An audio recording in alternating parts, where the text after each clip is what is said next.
looking at the squads that may be wanting to rotate out of Cascade Falls, I feel like that's going to be the biggest congestion point. We saw that EXO, the team that is running the Loba, was able to try to rotate from that south side of Cascade. You also now, with those changes, Loba being able to get that black market off the rip the moment that game starts, helps you loot up very quickly so that way you could go in for a quick rotate. Yeah, so obviously EXO on the Loba right now. I believe they are the only team playing that. And yeah, as you said, obviously with the most recent change to Loba in the mid-season patch, it was that she starts off at 99% on the black market, right? So you land now and you instantly pop it down. You know, different strategies. You can try and pick up your preferred guns first and then just run around and see what attachments come to you. Perhaps there's a select fire, and then you can, you know, prioritize the charge rifle because it's a gun that you don't want to pick up without the hop-up. But with it, it's one of the only guns in the game right now that players will prioritize over an accelerator stock. It is that strong. A part of me got so giddy when I saw the charge rifle changes. Because listen, I was part of the problem. I was a charge rifle enjoyer, and then when they had nerfed the charge rifle, they had the big bullet drop-off, which you're still the drop-off that's right there. But then the startup on top of that too, it's like... When are you not part of the problem, Vicky? No shade, listen, but like, come on. I could hear Graceful in my ear right now. Vicky, what are you doing? As I'm trying to pick up the Rampage, trying to put it up with the thermal. And you know what? Sometimes it works, but when you have a gun meta like what we see right here with the built-in hop-up from the G7, from the Nemesis, from the car, adding to the problem as well to your ultimate, getting 50 bullets back with the Sheila. I mean, you have so many options. You have the charge rifle too, and with Monsoon in the lobby, you know that that's going to be a problem. Yeah, and it's probably something that we should highlight, right? Because I think it's an interaction that is not that obvious. And, you know, honestly, I didn't pick up on it until a little way through the patch there, that when you pick up a gun with the accelerator stock, it doesn't matter. Currently, I don't know if this is going to change in the future, but at the moment, it doesn't matter which gun you get a knock with.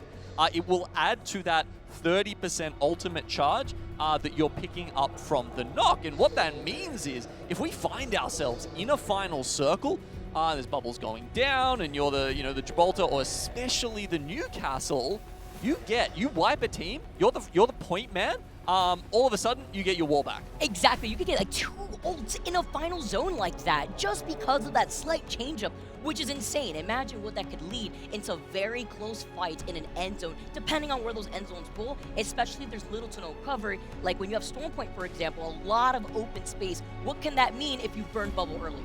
Yeah, and honestly, it's even more than being able to take that that space is in those like really tight, like, you know, we're talking Ring 6 final circles, as hopefully we'll get that game started soon. Looks like we've got the countdown coming. Oh, let's go, guys. Got word that they were just fixing a player's peripherals, and they were able to fix that just as quickly as we went to that pause, guys. Let's get started here as we've gone with the unpause. Oof, okay. Some mid-map action down here with Disguise, Complexity, and Dragons all in the middle of this.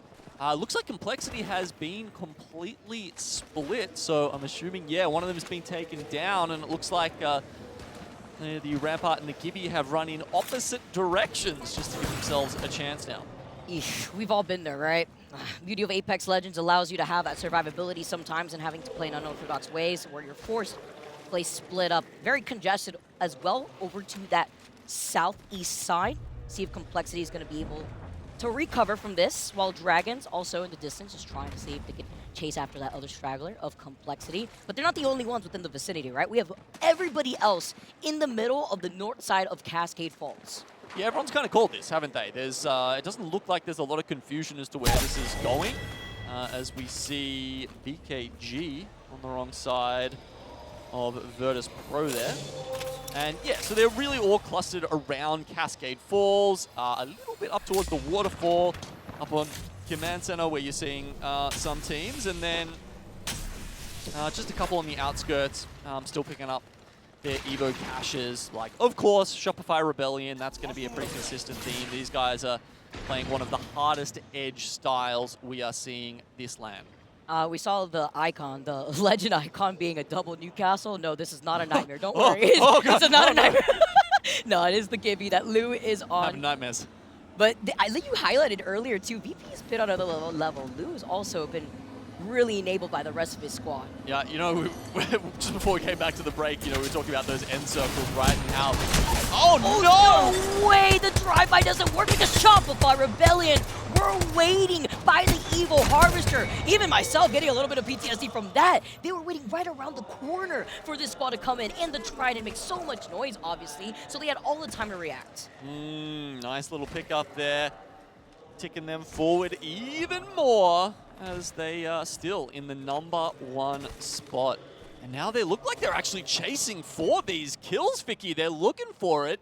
One of FaZe has gone all the way into the zone to hide out, and you can see JMW potentially on his last legs as well. And this is the reason why when we highlight Shopify, this is a squad that their priority is to pick up these kills. Even if they're not finding the dub, they're getting the KP nonetheless. So just waiting to hunt down what could be FaZe, but not trying to overcommit at the same time. And the reason why that is because once they wrap around from the northeast side of the zone, they could approach from Stormcatcher. There's a survey if they haven't hit it already, but it's just being able to get even more of that evil shield and approach from a side of zone where it's going to be uncontested. But there's other squads that are still taking their time to rotate from out of zone. Exactly, and despite the fact that FaZe Clan have got there, there's still NRG and Meteor in front of them. Meanwhile, on the north side of the map, Fnatic have just gone all the way out to finish off QQ from VKG. They're currently in the zone right now, tanking it over at Lightning Rod. But I think they're going to have a pretty stable walk-in. They'll have to go through Command Center, maybe through someone like X and Y, but I wouldn't worry about Fnatic just yet. And if it's not from that approach too, they can also approach from Stormcatcher. While Oblivion over by the fight by Vilk here, the massive shots ringing to take out the last member of Complexity. That was Monsoon. With 17 squads still left. A lot of split up fights to just try to catch those stragglers from opposite ends of this zone, but does highlight the objectives that some of these teams are trying to take. And they did it. They got FaZe as well, right? So yeah, all these teams who were struggling there on the edge cannot catch a break. Basically, every choke point back into the zone from the southeast was covered by either Shopify, by NRG, or by Meteor. So FaZe early exit here in Game 4, but as you can see, still quite a few squads in and available. Oh my lordy! That's a zone pull. Hello, Green Stego. I got whiplash Oh, because you take that one. Everybody is there banking on Cascade Falls for the zone to completely shift over to the right side on top of Green Sego. And not only that, you can see them bunker down with the rampart walls. So many of those teams are going to be eliminated once they're forced to funnel out of that POI. And even after the teams that didn't take their time to rotate don't have that circle info. Oh man, not many people are going to have this circle info, honestly. This is going to be real tough for almost everyone. Because as we said, they all kind of agreed on where it was going. They're all in Cascade Falls, and it is going to the ski lift.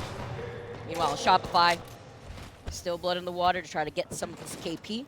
It's a crack, but they are going to be one of the teams that did take their time, that will have ring console and will know where to rotate. Same thing as we've been seeing time and time again, whether it be E-District and here on Stormpoint, Fnatic has a very similar game plan that works for them as they even shoot down that evac tower looking at Shopify.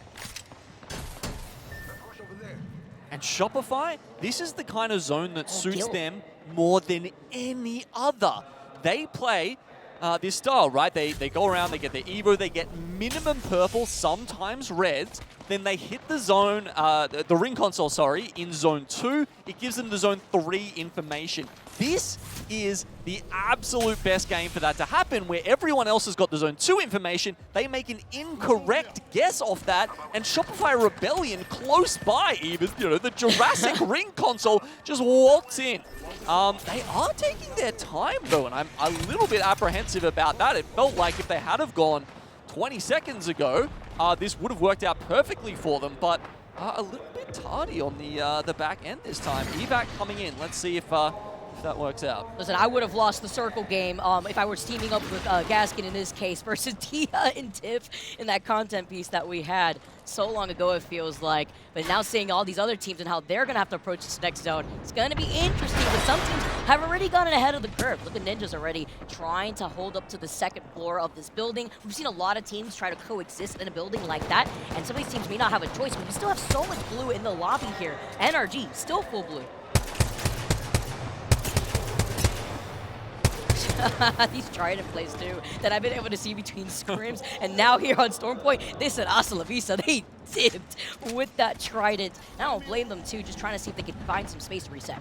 Yeah, but it's good for NRG, right? Oh, yeah. I mean, they were having to work their way into the circle, and now they've done that. Fnatic have given up the space necessary, and I don't know if those two teams... Actually, no, yeah, Fnatic, we can see they've got the info. You can see the green ring on their mini-map, so this is killer. It's a tough spot to play for Fnatic. You can see they haven't got the most cover, but let's see if the Newcastle walls are enough to get them through. These charge rifles are such a problem, but you know what else is a problem, Genome? Something that I'm seeing right now is that VP uncontested from the north side will have a mythic bin to their name as they are going to slowly approach from that north side of zone. So all eyes here as Disguise, a team that wants to lay low over to the other side, but how long can they, once that next zone closes up and the squads that are over in Cascade Falls sees where that circle is going to deploy? Yeah, this could be an interesting one. Oh man, it'd be, yeah, I'd love to know what's going through their head right now. The 5 teams over at Cascades who are about to have to make a mad scramble. There we go. Wow, okay, Shopify wanted to play for the 4th zone scan. That's intense, wasting a lot of meds even just to do it. They may not have a choice but to call an evac tower though. When you're so far in zone, you see all this chaos, another drive-by with a Trident outside of zone in the corner. Shopify will have to approach from the south side where they're going to get gate-kept by Fnatic. Well, actually, I'm wondering, did we see their evac go down? Because I saw them pop an evac on the map after the 3rd zone scan. Maybe a Sheila shot it down and they were hoping to go a zone earlier and then just thought, well, if we don't have the evac, we may as well just play for zone 4. Either way, coming out of the zone now, they're going to run into Fnatic, and this is going to be a fight that could decide the fate of this lobby. An early knock on Yuka, very important. Beautiful G7 shots coming in from Zainu. That's going to be the space closed here. They called in the Gibby as well. Sheila just trying to take another angle here, but having to just bunker down for now. They do not want to get shot from behind just in case they need to play the cross. Okay, this is fine. They didn't necessarily need to eliminate Fnatic. They just needed to secure their walk in. They're in the zone. They're now set up with the Newcastle wall. At some point, it probably will come to blows. Fnatic don't want to let them live here. This is a big threat on their backside. And Fnatic has a positioning advantage. Not only are their backs cleared, but having to look on the other side, the third-party opportunity. They're getting shot by Sheila from a distance as Laika goes down. Meltstera dancing around the edge of the Gibby bubble. A hold here as they're going to be able to try to reset. Oh, they're getting the res, and MT, he's also going for one. Do they get it up? They have to get over this, and a great nade slides in and eliminates Shopify in game 4. Looked at him dead in the eyes as they were trying to get that res right through the other side of the ant barrier. It was fine because the grenade was perfectly placed. Oh, look at this. I mean, yeah, they're Sheilaing down the wall. Fnatic on the other side looting the boxes. They don't care. They can just, like a hermit crab, slot in there and take over Shopify's position here. I mean, that's so good. They've cleared their back, they've got extra loot, and the zone is pulling down towards them. This is an awesome spot for Fnatic. Although, when you're looking at C9 with double blue, Sorcerer does have that purple. He's got the Graber in hand, but they know that Disguise is on the other side. The boulder right next to them. And this is why you're also seeing so much of the Trident, because then you could quickly get away if you need. You could also use it as some makeshift cover. Okay, we've had another pullback though, Vicky. It's the pinball zone. So yeah, look, despite it pulling down towards Fnatic, it's gone, unfortunately, directly up from there. And they will have to move out of the south side of the zone. And Green Stego, who were, of course, the first squad in this area, are in the end the ones who are happy with this. Them in Disguise looking pretty good as EXO here. Ooh, the only team pretty much to be playing without Newcastle. Exactly. With Buda now literally one shot, he gets the rest of his team with all the faith to clean up this fight here. C9 now sliding in. Gonna be able to drop right down to try to go for the 3P here. The EVA 8 rings as Exo Clan get eliminated. No space, no time for them to get that reset. He needed that there too. Really good positioning since Disguise wasn't around, so that way they could have potentially tried to get a 4P.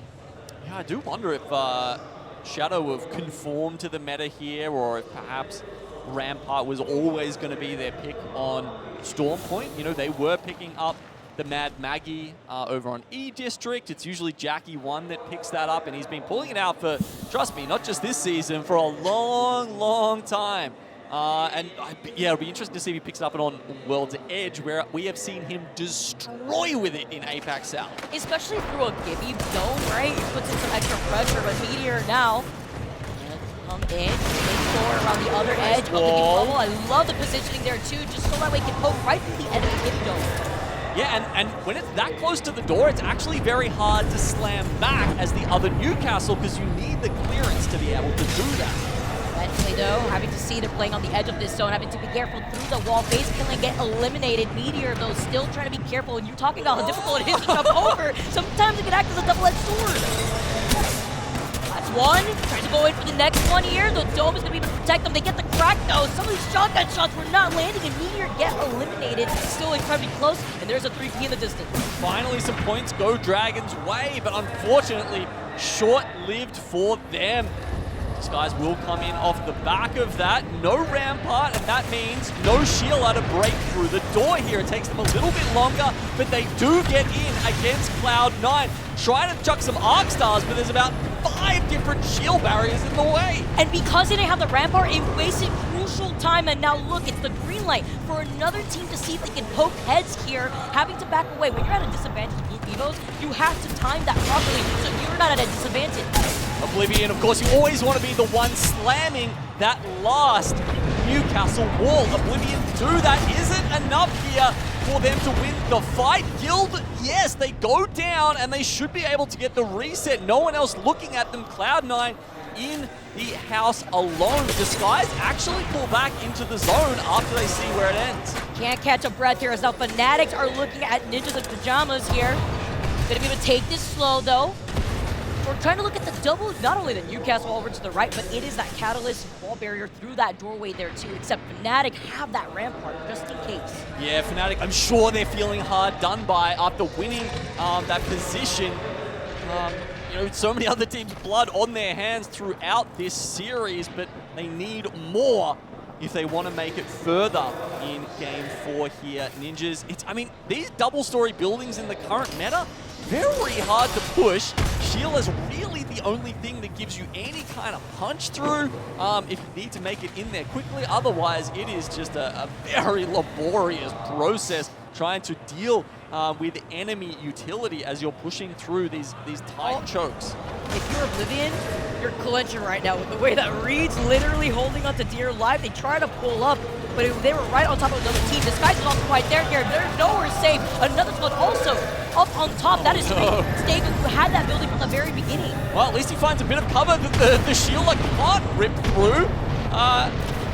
Doesn't look like they're able to keep Nano in this, though. And yeah, there it is, Green Stego. Apex, our friends, up the top here, doing a very good job of suppressing teams below them. But as this next circle comes out, they will have to start jumping off.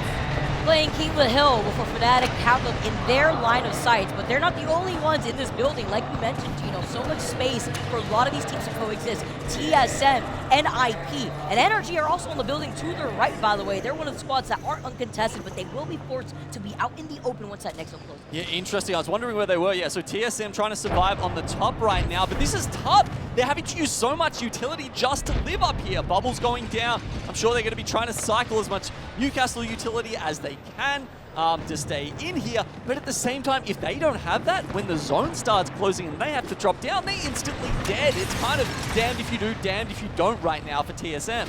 Welcome to the meta where so much these abilities are so crucial within these seconds of an endgame like this. You have less than 10 seconds now to make some of these moves.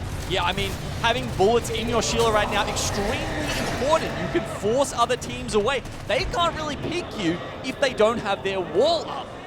It's a fantastic way to be proactive, and Fnatic are going to be proactive here and move up. And that was with the utility of Yuka putting down the Gibby bombardment here. Now going to be able to recover after using the Newcastle wall. And they haven't used Bubble yet. They make the rotation without using Gibby Bubble. That's so important. They can sit here. You can see you just want to hold on to it for as long as possible. And then when you have no choice but to use it, you can survive. Everybody's going to collapse on each other. Now 8 squads left in a zone like this. Fnatic in the middle of everything, but the isolated fight from the Catalyst wall have allowed Fnatic to look at energy. TSM trying to skate away over to the left side while all the fighting is happening by the north side of the wall. Oh my god, fantastic from TSM. As we said, their utility cooldowns were under so much pressure on the top of that building, but somehow they do find a spot, and they've got some of the most space in the zone right now. Oh, the nade from Zap, finding 2, C9 get eliminated, TSM get that for free, Disguise eliminated, 4 squads left, and Fnatic are looking to walk up to take up this space. Fnatic take the lead in the lobby now, and with a fully indestructible wall that they sit behind, this is a great spot. They'll peek over, try and get some damage onto TSM, and force an opening where NRG can push in. Fnatic, it looks like they're going to get forced out first. Okay, we do have the evac coming down if we need any shenanigans left. No Valkyries in the lobby, but it may give someone a chance to rat it out. But Leica's also got that Newcastle shield just in case. They gotta look at 2 teams at the same time, looking like chameleons. The little delay on the Newcastle wall. Yuka looking to the right. They have to make sure both teams feel the pressure. TSM get another knock. Fnatic get eliminated. Reps is the last one alive here. On the other side from the and NRG with the patient play. Being the squad on the south side, utilize that walk to stay out of the line of sight of TSM. Very impressive there from NRG. 17 points they pull out in Game 4. This squad that has been put back together after a long time apart. And you know, there was quite some time there where Nocturnal and Fun, they're a little bit down and out. But, you know, Guild has been smashing it, whether he's been with these guys, been with Moist. It's a massive pickup for them, and it does give them, in my opinion, a chance at this land. In my eyes, Guild is the best shotgun player in the game right now. That's my call. It's all about patient play too, with the way that these domes are put down, because you want to dance around the edge of that dome, right? And then also having that full trust into Noct to make the call when to peek, who is going to collapse on who. TSM, their backs were against the zone. Also, the Newcastle barrier that was in front of them, that shield, that wasn't theirs. They got actually electrocuted slightly when they had to move forward before Fnatic had jumped off to the other side of the wall. A lot of pressure was onto Fnatic to create that space, because again, they had to look at not just TSM to the right, but NRG right in front of them. Nice landscape usage here for NRG to get that dub, as well as getting some good KP in their pockets. Damn, 1600 damage on Zap. Not bad for TSM IGL there. And look, yeah, Guild, 1,000 damage on him. We saw a lot of that, the shield coming out there at the end, just holding the trigger down and blocking at the opponents works pretty well. You can see Zap being the Apex Predator. We saw the kill feed with double nade kill before that circle did collapse on our final squads here. Nano with the 3 reses. I love these stats too. Just being able to see what each of these individual players were able to put down, with Blinkster getting just 2 little accolades here after that game. All right, there we go. Scoreboard comes in. Fnatic narrowly take the lead onto 40 points. Now, you know, as a reminder, the group stages is all put together. You play 3 different, you play against every single other group, and then we'll see how many points you've got at the end and see whether you get into the winner's bracket or the loser's bracket. That means you need roughly 33 points a series if you want to be on track. Fnatic well ahead of that, but more than ever, this matters, Vicky, because if you come at the top of, say, the winner's bracket or even the elimination bracket, it means you're getting better POI drafts, and that's a much bigger deal than it's ever been before. You know, at one point we really were just playing for bragging rights. You know, people going for high scores in the group stage, but now it's so important because it goes into the winner's bracket, and then that means you know, we're looking at the POI draft for the finals as well. A lot here, especially with 3 games already down out here, 4 games rather, with 2 more to go, and we are making that transition out of Storm Point. Because don't go anywhere. That's going to be on the other side of this break.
I can as well. Yep.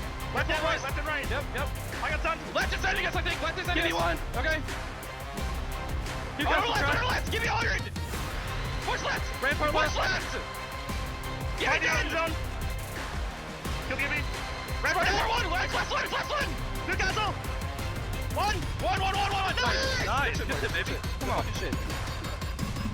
Amazing action that we've seen. 4 games down within our first group series. 2 games left to go, and we have some changes going into our next game. Storm Point, E-District, they're done here for this series. We got World's Edge coming up along the horizon.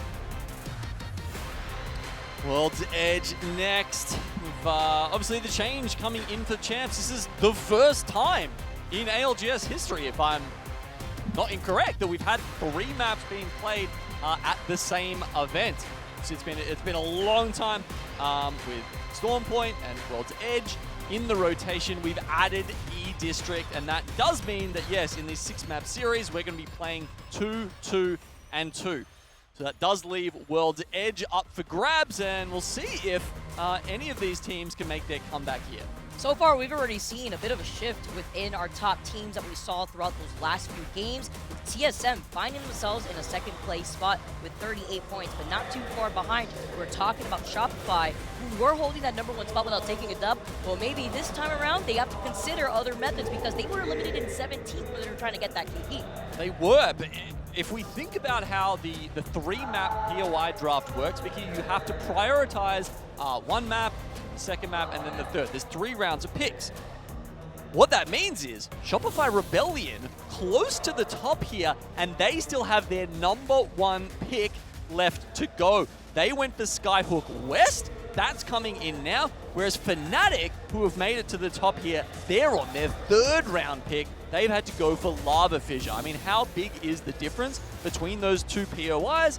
Oh, look, maybe not as big as you would think, but it certainly could help them out. Where the rings shift, of course, is another big factor in how these teams want to play and how much opportunity they have to pick up points during these games. But yeah, as you can see there, it's a big difference between having, you know, Skyhook West versus some of the less desirable POIs. That said, it's not a snake draft here, so they do get, you know, was it 1st, 21st, 41st pick, as opposed to some teams who might be getting 20th, 40th, 60th. It's playing into your strengths too when it comes to finding the spot that you want to land on and what map you want to prioritize here too. So this could really change things up depending on how this next game goes. While everybody is getting ready to go, we also could see teams like EXO, no surprise obviously, landing over by landslide with the team composition that they've been rocking. That's why you sometimes see teams opt to go for the Loba, because when you want to just try to rotate as quickly as possible, put down the Loba black market, you get what you need, and you just keep moving on. But it hasn't really worked out for them in the way that they have wanted to really showcase here. Having to see if maybe there could be some adjustments, but in landslide, I'm not expecting that. At least one World's Edge here. While everybody's getting set up and trying to find those adjustments, getting ready for another map. I do really like having these 3 maps because it really forces these pros to have to make different changes and approaches into those maps. Yeah, I love it. It's really, it's a breath of fresh air, I Yeah. think, and everyone's enjoying how that's playing out, especially our viewers. I mean, I think one of the other things we can point out about how World's Edge turned out in the draft, I don't think that many teams have picked Fragment in the group stage, and I think that's a trend that we'll see going forward. That does, of course, mean that Green Stego, who used their first pick, number 11, to go for Monument, that means they kind of pick up Fragment as well, right? You essentially can drop one of your players into there, and the looting path sort of diverges, and you get a lot more loot for that early pick. So it's a nice one for them. The other POI that didn't get picked, of course, is Dome, which, I mean, I think it was on average, it was like 47th pick or something like that. Touch it. And I still saw people saying this was too high. They were still saying the Dome at 47 was overrated. So, yeah, look, he's Dome's down there feeling a little bit perplexed at that, a little bit ashamed, but of course that is because it's just so far away. And, you know, if you get any kind of northwestern zone, it can be incredibly hard to make a rotation from there. You are miles away. You may as well be on Mars. Man, it's crazy. And if you guys are just tuning in right now, by the way, Game 1 alone, we had our hometown heroes take that game in a beautifully fashion. I heard the crowd roaring all the way from the back. That's how you knew that you were in for it. And not only that, too, Meteor, a team that everyone's wondering, how can these players do on their LAN debut? And a team that was able to keep themselves calm and collected, something very difficult, going against those like Fnatic, team that has so much experience before easing forward. Fnatic, though, with such a strong presence, whereas Complexity was kind of in a really bad spot. There's really not much they could have done in this case, but Fnatic is absolutely going to walk away with it.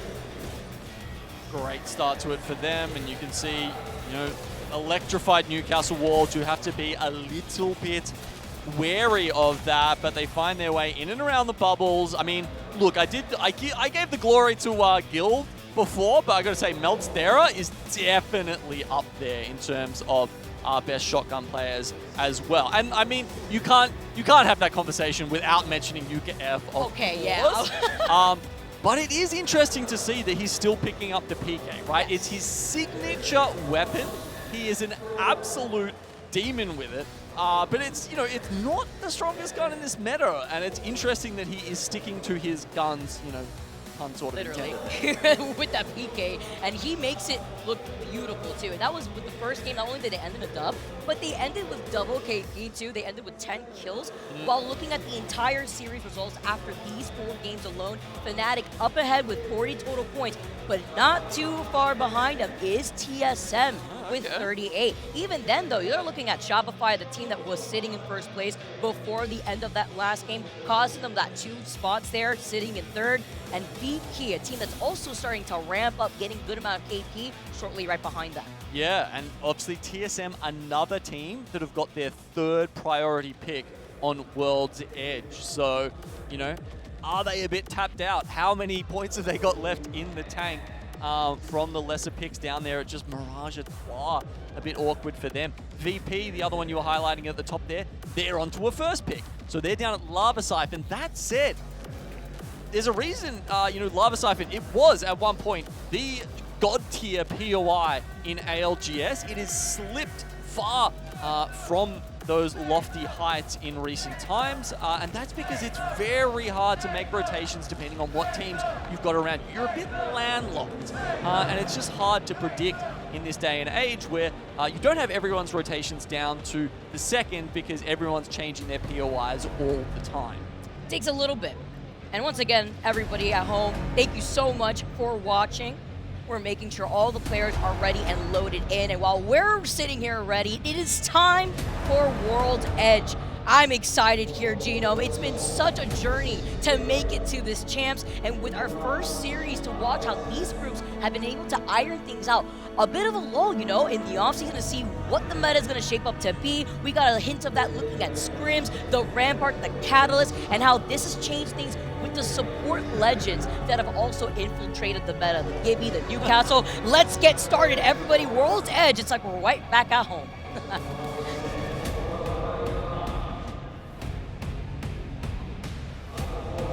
That's right. It might have been a little while between lands, Vicky, but World's Edge doesn't feel like it's been any time at all since we were back here. Trying to wonder if my eyes were deceiving me. We saw the caustic on E-District. I could understand the sentiment, but you know what? VP's Getting a little bit of a PTSD. VP is indeed bringing it back. Caustic, the real ones know my stance. But now we get to see where this first zone is going to be taking us as we've got it started. Yeah, and it was always the better pick on World's Edge versus Storm Point. Obviously, you know, Storm Point, the more open map. It's a little bit harder to make those caustic barrels, to find some spots to jump scare people with them. And yeah, it definitely suits World's Edge just a little bit more. Yeah, it's almost like we're taking a time capsule way back in time. But you know what? I do have to say a little tidbit. Apparently, there's been over 186 or so Newcastle ults that have been already utilized thus far. This is our first group series. We are now onto game number 5, and we are already approaching almost 200 Newcastle ults that have been taken advantage. And that also, again, comes down to how fast you can build up that ult once you've already set down the wall. Yeah, faster than ever, right? You're getting about 3% ult charge per scout shot hit, as well as the 30% per knock. So ults have never been more available. You know, ult accelerants eat your heart out. They may have been moved up to epic rarity, but yeah, they've certainly been eclipsed by the accelerator stocks in the current meta. All right, taking a look at the ring now. Does seem to be going somewhere between Landslide and Countdown. Sometimes in a zone like this, we could see it shift slightly over to the left side by those train tracks, south side of Lava Fissure, but a lot of open area to work off of. EXO, this kind of works against them in the sense where they like to be able to go for these quick rotates. That's the point of the Loba, because they want to put down that black market, get the loot, and then start moving. Yep. But in a zone like this, now they have to find themselves in a different positioning so that they could get information with the ring console, because they have that survey over there in Landslide, but not really much to work off. Yeah, I mean, we talked about the caustic pick already. Shadow, they're back on the Maggie, and Guild, well, they're right on top of Shadow. So it does look like it's the Maggie that has managed to get away here. Jackie has made it out, but he's going south towards Monument. He will find both a crafter and a respawn beacon there, so let's see if he can stay ahead of Guild before it's a little bit too late for our Chinese qualifiers. We talk about also the great loot that they were able to take that first fight with. They already had a golden extended light mag here at VP. We highlighted the shots before with the Nemesis. Nice crack, trying to cut off their escape route too, while VP out for blood to try to chase after this squad. Nemesis, of course, one of those accelerated stock weapons. Scout being the other one, as we see it from Zach Meza here, who takes a little bit too much damage on the cross, but luckily his team's got the Gibby bubble for him. But they may have used it maybe a little bit too early because they don't know that source X and Y. We're trying to creep up to maybe 3P, maybe making too much noise as they've been able to retreat back. Well, now they know. Okay, all right, XD. He's got the stars in his eye. Oh, gold loot, no.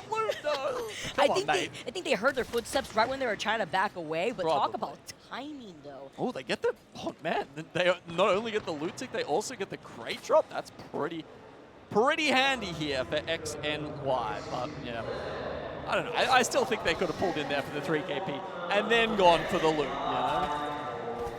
One step at a time here. We're seeing the charge rifle light up the feed, and now NRG Nocturnal Joining those with a charge rifle to select fire, music to my ears. Look at this, I'm a distance here too. So you're telling me you're not okay with caustic, but you are okay with the select fire. How does it like make that make sense, Listen, Vicky? you know, sometimes you just gotta work with what you got.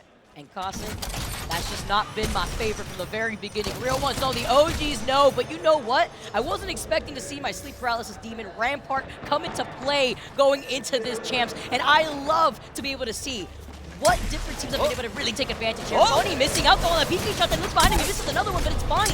The last shot enough to take down Andy, but the rest of Guild taking so much damage. I mean, I haven't seen the Valkyrie player take their gun out yet. They're just, they're sort of just being a, you know, like one of those clay pigeons you see in a shooting range, just being like, hey, can you fight me? While hopefully his teammates come up behind and maybe get a few shots off without having to take the aggro, but they do manage to get out. Oh, VP now though, with Zach going down. Bubble for bubble, putting down those caustic barrels so that way he can control that space. The make of space that Slayers can work. He gets a double crack here with the massive, the Nemesis hit fire shots, but he cannot clutch. VP get eliminated. Complexity get to stay alive. Just look at the reset up in the tunnel here. No one currently occupying that space with them.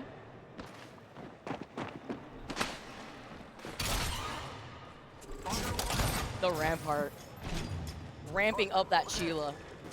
Shadow, by the way, they didn't end up getting the reset at Monument. They're currently out at Climatizer. They're doing a bit of a world tour of World's Edge here. Call him Mr. 305. Well, now his priority is to go towards that Evil Harvester, but there is a team in the distance waiting by edge of the zone. It could be Meteor. Yeah, I mean, geez, Guild are going very far to try and chase this final kill here onto Ninjas in Pajamas. But NRG, they've got wind of it, and now Guild have sent 2 members into the zone. NRG have 2 members out of the zone, and that's going to make it a little bit easier for them to try and get these kills on Guild. Oh, Guild though, Phony being able to clean up even more KP while they can. They're very split though. I mean, now NRG's just trying to run for the hills while Ninjas is out. Why didn't they stick together for that? I mean, if they had moved as a unit across the closing zone, I feel like they could have got the better of Guild there. But instead, they send 1 member on a bit of a solo mission there. And unfortunately, now they're the ones having to try and get the respawn here at the north of the map. And as you can see, Shadow have been successful in that effort as they'll come back in through Fragment. The zone goes a little bit north, so we won't get that highway zone you were talking about. It looks like it will be somewhere a little north of Landslide. Which, a lot of open space, but you still have those boulders to work around from. It can also be very risky if you want to try to play off of that landslide high ground platform very early on. With the amount of gibbies that we see, it's like, unless you're consistently getting those knocks where you could feel comfortable with a Newcastle energized barrier right in front of you without having to burn your bubble consistently, again, a little risky just with the big hurt boxes and with so many teams looking at you, but it's about the utility that you want to utilize. Yeah, it depends how late it is. I mean, you know, can you get up there and then, you know, do you have enough utility to survive if, say, 2 or even 3 teams throw their Gibby ults down at one time? Because that will happen. If it's a full landslide end zone, you will get blasted off there, just like mortars firing at you left, right, and center. Fnatic, it's a fly into Skyhook here. Are they going to try and take the left zone, or the left approach, I should say, into Countdown, or will they try go past Disguised in the tunnel? Do know that the way that Fnatic likes to play a lot of these zones is to play on the edge, taking their time, prioritizing objective. While they are going to be doing this, like you mentioned, Disguised are waiting by the tunnel before they inevitably are going to have to start moving too. Also, just making sure that nobody's going to be approaching from Monument, Epi side here towards Grandma's house. And they're not the only ones too. Once Fnatic gets through this tunnel, they are going to be inevitably met with Disguise, but this could also be a potential third-party opportunity for Source X and Y. Yeah, Disguised a little bit split right now. I hear him. Trying to work out if one of them is in perhaps the caravan, while the others are sort of keeping watch on the outside of the tunnel. Fnatic will sneak in, see if there's anything left in the vault, shake their heads at each other. Sorry, guys. Tiptoe toe in here just in case to make sure no one potentially also coming from behind them because they knew that when they were trying to take a fight there originally, their two ninjas is still alive. Yeah. Still solo. Yeah, just the one though. Yeah, just that solo. You know, it could play a factor if they turn up at the wrong time while they're taking the engagement with Disguised. If not, maybe they'll be okay. All right, so over here at Mirage Trois, we've got Oblivion on the low ground, currently trying to hide from the crates here. Oh no, Reeds has gone down. Sitting in 13th spot at the moment. They've got, what, 2 games to get about another 15 points. Oh, That's actually a pretty no. tall order for them. Oh, the respawn comes in, but Fnatic into their waiting arms. Oh, the Zerg gets taken down though, but Ninjas were at such a large disadvantage. Fnatic had pulled up right when they were being served on a silver platter from the dropship, and Ninjas get eliminated. 18 squads left, but it's the KP here that Fnatic wanted to take advantage of. Handshakes behind the booths there as they give them 3 KP instead of 1. Thanks. I mean, hey, Fnatic, they'll take it. But it does delay their entrance into the zone, of course. Now, either way they go, the other teams have actually pulled up. They might be okay. You saw them crafting some med kits before. Obviously, you know, not choosing the bats, knowing that they are at risk of running out of meds here as they make their way forward. Of course, the support perks have made this a little bit easier because in those later zones, it's actually more beneficial to pop syringes than med kits and be able to keep walking and keep your health up as you go. So I think Fnatic will be fine here as the zone pulls directly on top of the caravan with Shopify Rebellion are in. And Disguised here too, up on top of his high ground versus Source X and Y. Well, Fnatic are going to come out of the tunnel eventually. This fight needs to end soon. Still have a little bit of time before this zone starts closing in. Bubble for bubble here has already been used up. The Newcastle Wall looking to see where they can put this down here, right in the middle of the Gibby Dome, but also in line of sight of that thermal. They lose on Streaking Flame. Arctic was literally one shot and not the move that Disguise wanted to opt for here. No, it was a little bit shallow. You saw he didn't even have any room to maneuver behind the wall. He was stuck against the rock. He couldn't really poke out and get angles it needed. And look, it's hard sometimes, okay? Placing that Newcastle wall, even on M&K, can be troublesome. Right on top of that thermite too. Very unfortunate taking that tick damage here, but fighting on both ends as well. Fnatic come in from that north side, and RG are looking down the tunnel as Shadow are trying to force their way into that next zone here, inching forward with the Mad Maggie. And this is with them getting that reset. Remember, we saw them able to reset far out into the zone. Yeah, it would be an incredible effort if Shadow pick up any significant amount of points after the way their game started. I mean, as you can see, walking in here, barely any attachments, barely any ammo, barely any meds. Do they have barely a hope? Let's see. They're going to go straight in on the top of this wrecking ball. Can the Eater 8 do the work? Listen, desperate times call for some desperate measures here, and that was a desperate attempt from the wrecking ball, and now they're getting absolutely beamed. White knockdown shield, because look who's right behind them to clean up shop. It is Meteor that finished off Shadow. 16 squads left, and we know that this area is incredibly congested over by Landslide. I love that as Meteor coming off the back, they even get the added speed boost from the wrecking ball and the mini speed pads there as they come in to delete Shadow, who were already cursed as far as their chances for the rest of Game 5 were concerned. Now that Meteor are pulled into that position, they're a little bit more solid. They're going to go up against Oblivion. They'll be disappointed in a second when they see that the zone pulls north. And it's a wrap, by the way, from Oblivion. Winter's literally right behind them the entire time, unseen. So now Meteor may be able to find that one. Yeah, I was going to say that one straggler from Oblivion. No longer surviving here before Meteor now slide down. Trying to take advantage here of that knock as well. No reset allowed. NRG get eliminated. Imagine if NRG was able to turn around and also get that free KP that was right there from Oblivion. But now instead it is going to go in favor for Meteor. Space for them down bottom of the landslide right now as every other team really is starting to worry and starting to have to go north. Fnatic, easy walk in for them. Disguise completely gone now. And it's just going to be it's going to be the killing fields between Landslide here, basically. I mean, it's Complexity fighting for their lives. Monsoon with the massive in hand, but cannot finish it off as Slayers is able to get that knock, and Complexity get eliminated. Now 100 Thieves just shooting everybody in their line of sight. Design with the Senti is going to be able to find that knock onto Fuda. 13 squads left without them trying to overextend, but this circle still has completely shifted to the north. Yeah, and you can see, oh, Timmy tries to find the angle here with the Sheila, and then of course they get caught immediately by FaZe on the backside. The bubble has to come out, but 100 Thieves, they smell blood, they go in, Timmy goes, wow, he turns it around completely. And was able to find 2 in all of that, but you have to be careful because in the distance you're also getting cleaned by a Sheila.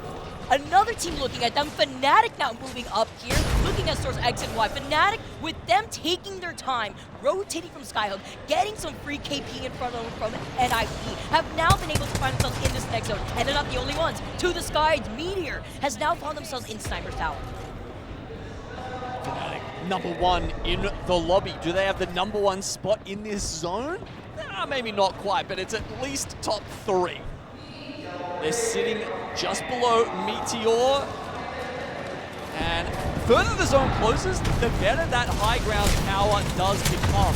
Oh my. With Sheila, you do have to worry a lot about poking your head out, and that's what 100 Thieves have done, and all 3 of them have had their sheet clean off. If you blink, you may have missed it. If you're not getting pinged by the Sheila, you're also getting pinged by an R9, and 100 Thieves get eliminated with a C9, taking up the real estate that was left behind by the 100 Thieves death boxes. FaZe get eliminated, 10 squads left, and should be playing off the sliver of cover while Verholst is out to clean up shop with the double nose, and what meta is this? They're able to get the reset here, and can they get the res now as Phony moves up from Guild? Guild a lot more healthier, a lot better in terms of Evil Shield when it comes to health, and they are looking like they are on a tear with Phony having 5 KP. And you can see the teams are playing around the other squad's bubbles here. As soon as they see another bubble go down, they're like, okay, hey, that's sort of some cover for us and also an opportunity to get KP. So they roll up, get into the other team's bubble, and they'll take that fight because it means they can delay theirs a little bit longer. Shopify Rebellion, meanwhile, have been spreading out and taking a lot of space up the north of the zone. That's where you want to be right now because almost all of those squads that came out of Landslide have been eliminated by now. And the kills keep coming, and the kills keep coming for Guild because they also get another KP. I think in total that makes it like 11. That has brought them up to top 3, by the way. Wow. So very good positioning for them, but they have to still move forward beyond these rocks. Not in that next zone. Green Stego, who were at an even disadvantage, also trying to move up. As you can see, Meteor, who have the high ground advantage on top of the sniper tower, was about the timing to put themselves here, because if they did rotate here early, it would have been chaotic. Let's jump into a listening with Meteor. 殺せめっちゃ当たってるやばいここ出てくる自分龍拳テレビやってるオッケーオッケー龍拳やってるそこに集中して全員に集中していいよ見てるもう一個テレビ龍拳やってる龍拳殺せオッケーオッケーね龍拳やってるやった自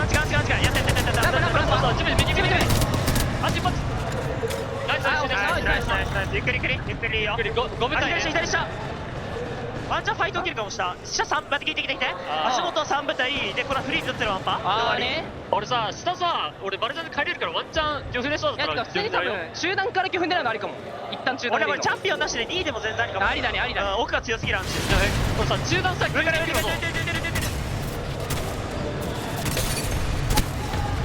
Fnatic now is going to be able to get these knocks here, playing up the sliver of cover that the rock provides, getting out of the line of sight of Meteor, but they're also in a difficult position. They can't let this reset happen. See, that bubble just came down a fraction too late.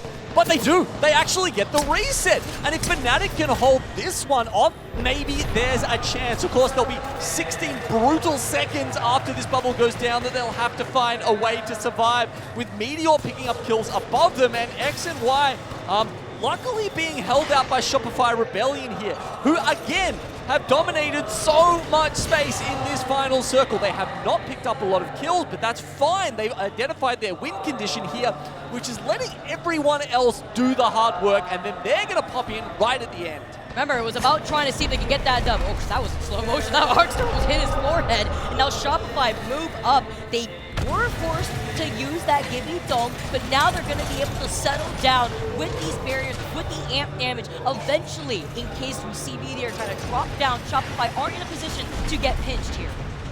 Yeah, I mean, their position's actually pretty late into the zone, Vicky. I think Fnatic also, they're on, as you can see in that little cutout there, they will have quite a bit of space, quite a bit of time. It's just about these tiny peaks over the rocks. They need to be quite disciplined here, as Laika isn't. They have to use the bubble. Committing the bubble here is horrendous, but does anyone else have the angles to punish them for it? Ring 6 starting to close here. Not having that bubble is going to be extremely important. If someone has a Gibby ult, they want to pop it immediately after this bubble goes down. That would be a fantastic time. And there you go. It comes down. Can they weather the storm? Matan also has the Newcastle barrier ready to go with that wall. You talk about the bombardment here now as Fnatic still playing off the edge. They dodge it! It's too early here. They dodge it, yeah. They're just in a nice little cut in the rock where not too many of the missiles hit them. That's fantastic.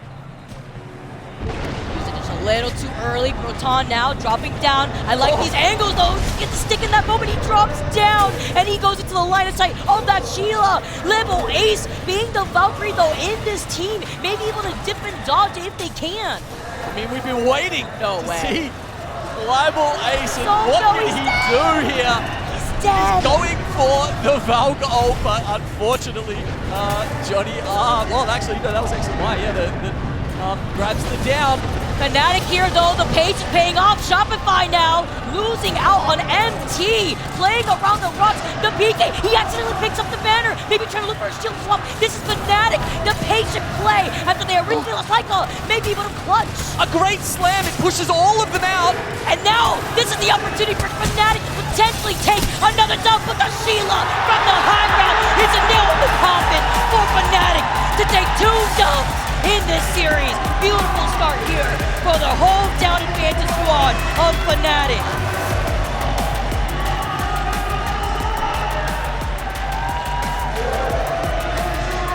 You love to see it. It was the start of the year. We hadn't had an APAC North squad pick up a LAN dub yet. And we thought if it was going to be anyone, it might be Fnatic. It was, of course, Reject Winity who ended up taking it out in LA. But maybe it's APAC North bookends to this year if Fnatic can keep up the pace.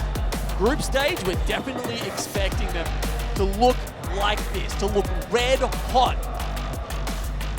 Is their macro good enough to continue this into winners and finals? That's my question, Vicky. That's something I have been tossing and turning over as we're in the lead up to this LAN.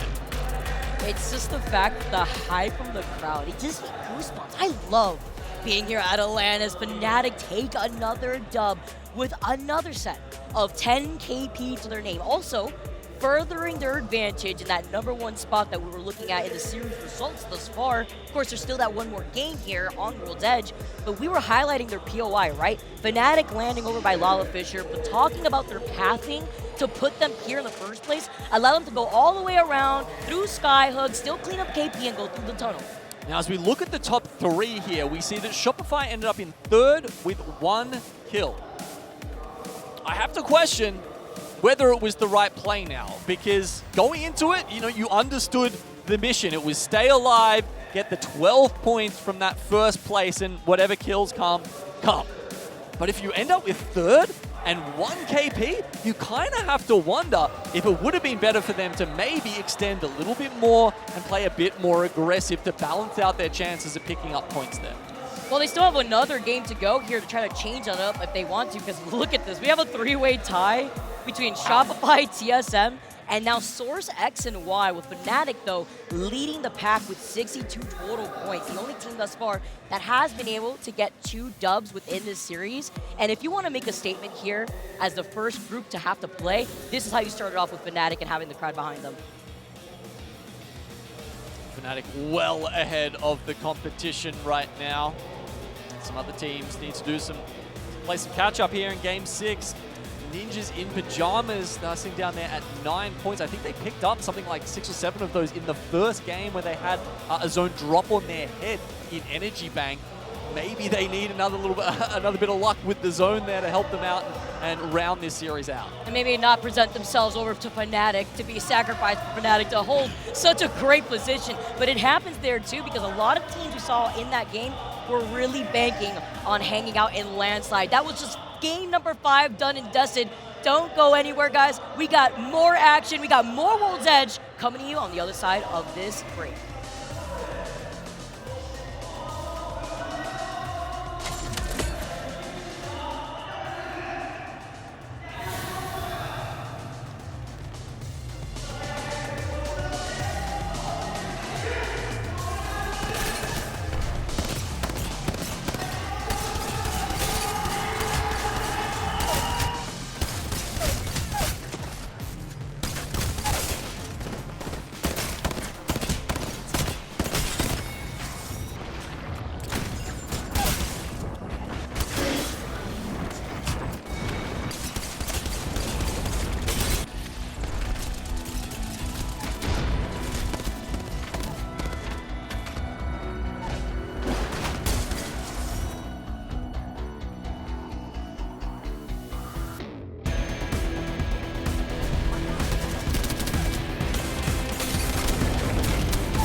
Alienware, the official Apex Legends Global Series.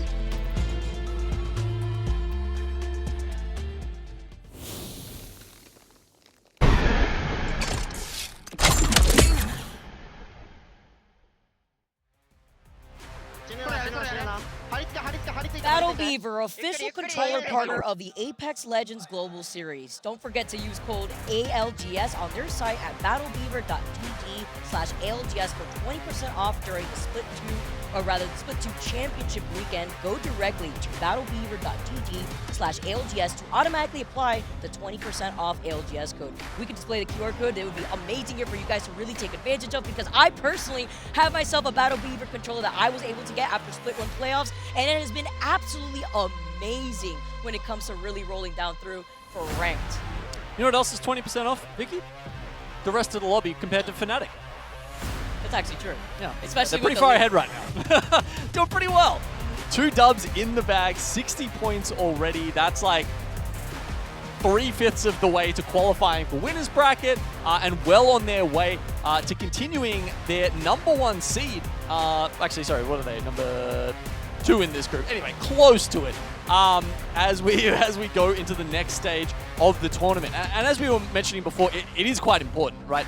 Maintaining your spot in that POI draft as we move forward will impact, these teams' performance, especially if you're like Fnatic and you've got a more tailored play style. I think there's some teams who, go back and forth, but if you're a Fnatic, a Shopify Rebellion, and you want to be on edge, you want to be able to have priority so that you can pick those edge POIs to play from. And there's one man who does that pretty damn well. Making sure that they could really come up after trying to change the pace, right, into their approach into that game. Wanted to see, maybe playing that more patient approach, trying to play for end zone would work out for them.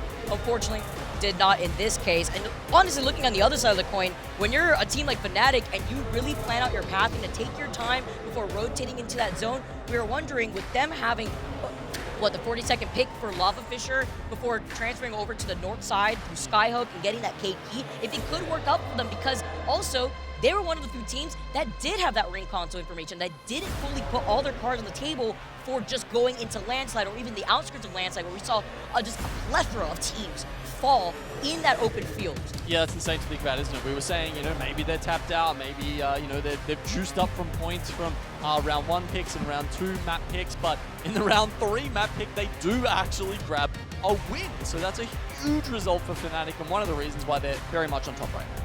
Let's hear what Fnatic had to say in that game-winning moment when they were able to obtain another dub within this series.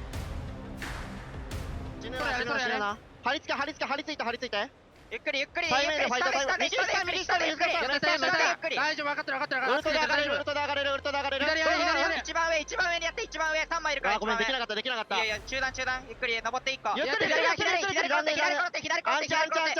殺して左二部隊火力出したら勝てるよ頑張れナイス。俺強すぎだわ最後。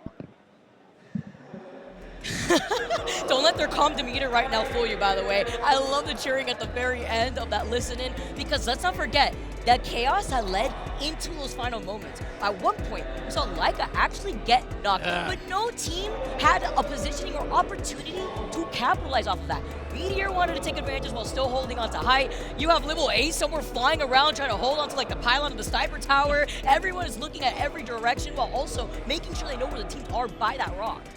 Yeah, there was kind of just enough crossfires left happening that no one could really pick down on them. Any move that any team made, their counter was kind of on the other side. As soon as they, wanted to walk past one of their shields, they would be putting themselves at risk, and that really just did allow Fnatic to survive for long enough to get into that last position with the final three teams, and then it just comes down to, again, two of the best shotgun players in bubble fights.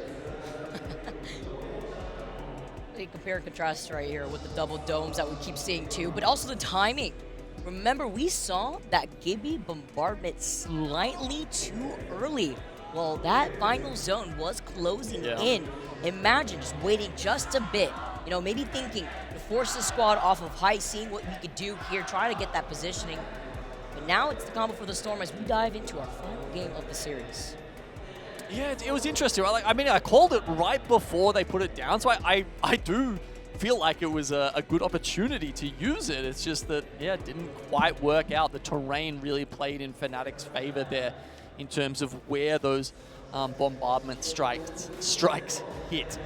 But look, almost at the end of our first series now, with A versus B, one match left on World's Edge. Will it be Fnatic taking out this group win? Most likely. Now, there's a couple of teams sitting on 42 just behind them. Shopify Rebellion, TSM, and Source X and Y. It's still incredibly important for those three teams too to try to come out on top. It's all about that advantage that you could have while moving out of the group stage, finding yourself in that winner's bracket advantage, so that way you have a little bit of room to breathe here. Something that Fnatic is now currently seeing as they won those two games with double 10 KP both times. And almost the same damage, by the way. By the way, still only black, white, and orange logos. Hold on. We're almost there. Okay, so you know what? I'm gonna call it now. Well, actually, no. There's quite a few, isn't there? I'm just having a look at it. Technically, Exos are like we could have an X and Y win. I think we could have an EXO win.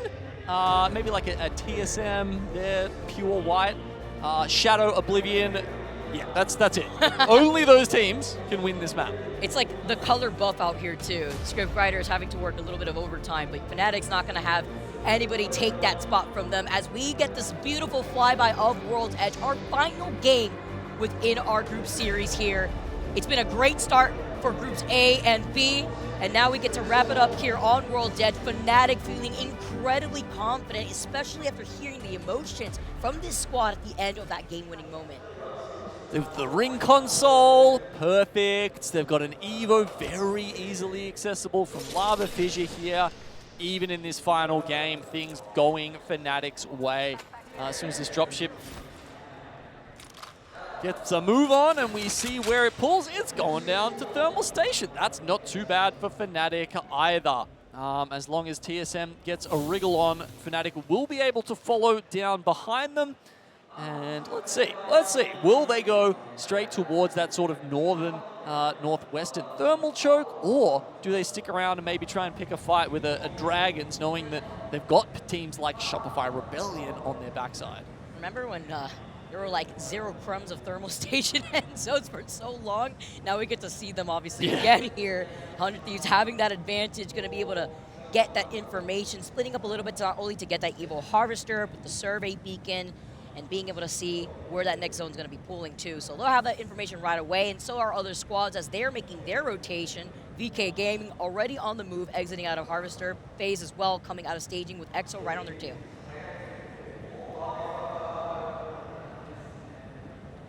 NRG taking their sweet time. Of course, they got the ring console as well at Climatizer, and they say, dang.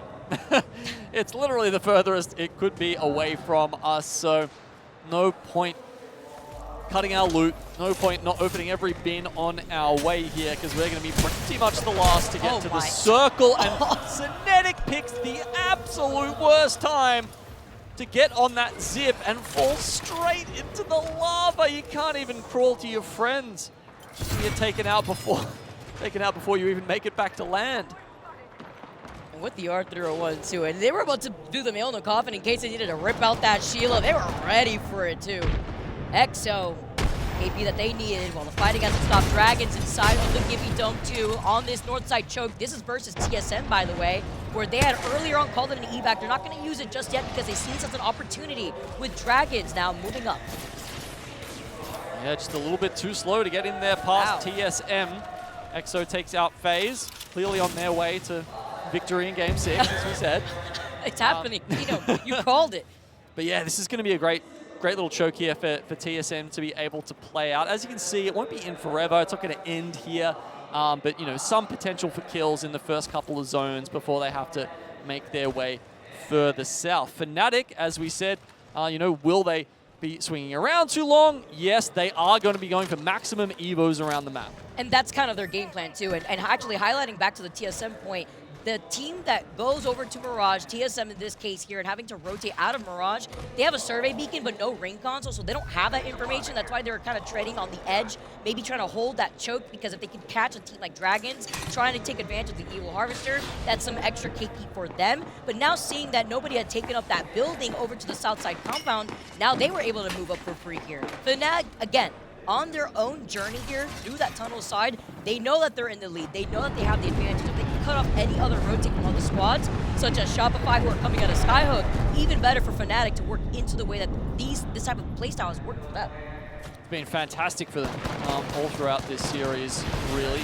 Banger game, banger series from Fnatic. That said, we did mention if they tarry too long, it will be Shopify Rebellion on the backside of the Ninjas. Looking for some KP to round out this, or they will definitely be making their way to the elimination bracket. Nice little spot here. Good little peek though, Nasty having to back away, just that way he could get his shield up to date. But having to hold different angles too. NRG, the ones below them here, we said they were taking their time, but if they've run into Ninjas in this sort of position, it might be a little too late. Do not peek a door when the other guy's holding a shield up. Yeah, this is your building now. It's all good. Not going to be able to poke my head in there. That's the scary part with the shield. You know, with that gun ramped up, you're in for a show. And Guild is here to create that space, put down that pressure. NRG knocked with beautiful Nemesis shots in the distance now as NRG are looking to try to capitalize off of this. Oh, they find the Newcastle out in the open. Ampy completely exposed. This is a big benefit here, but it's a trade-off, losing out on fun. Knocked with these massive shots here, doing just enough. Whereas Knocked in the distance, though, giving some space so that way he can take a different off angle on the Nemesis. Okay, do they trade reses now? Guild on top of fun. Nocturnal doesn't seem to be here for the reset. Jiggles around and actually finds the angle. Way. Oh, wow. Why did Nock exit early there? It felt... I mean, it was a 2v2. They got the first knock. How did NRG bungle that?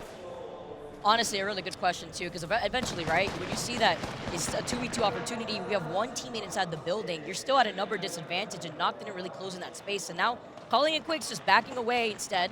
I mean, I can't imagine it was a meds issue. I mean, it's Zone 1. They've been looting for the whole Zone 1 close. Yeah, interesting that Nock makes that decision to play his life there, but maybe it'll work out in the end. Oh, we get to see VK Gaming, though.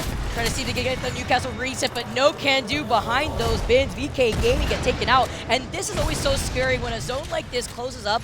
here in Thermal Station because you have so much space behind these bins, but also the nades you have to worry about. Yeah, VKG, they were a surprise package at Mannheim. The crypto meta really played into their strengths. And the question was, is this an outsized performance for a team who's much more comfortable playing in this meta and this composition than the rest of the lobby? I think that question will be answered here in Sapporo, and we will get to see whether VKG, the complete package, or if they were perhaps a crypto one-trick team. Difficult here when you have to work around so many of these shields too. And there's barriers from these new castles rotating through with the new hop-up integrated in a lot of these weapons. DSG, I did see in the feed earlier that player K was able to get some knocks. You see the charge rifle in the distance. That's also Complexity, by the way, that have been able to find some real estate across the lava over to that southwestern compound of Thermal. Yeah, if there's one team you don't want to be on the other side of that charge rifle, it's Complexity, and it's Monsoon Holding. I'm so happy here. Now Shopify Rebellion, though, on their rotate are starting to approach that choke that we earlier saw Dragons versus TSM. Now it's not TSM, it's going to be Dragons that were able to come back here. Shopify looking at the Sheila ring through their ear. Koifel also has a Sheila to try to match that, but do they want to commit to this rotate when you only have 40 seconds before the zone closes? Yeah, we see NRG does get the double respawn. But with TSM moving down to the village, they have left this open for Dragons to play their position. So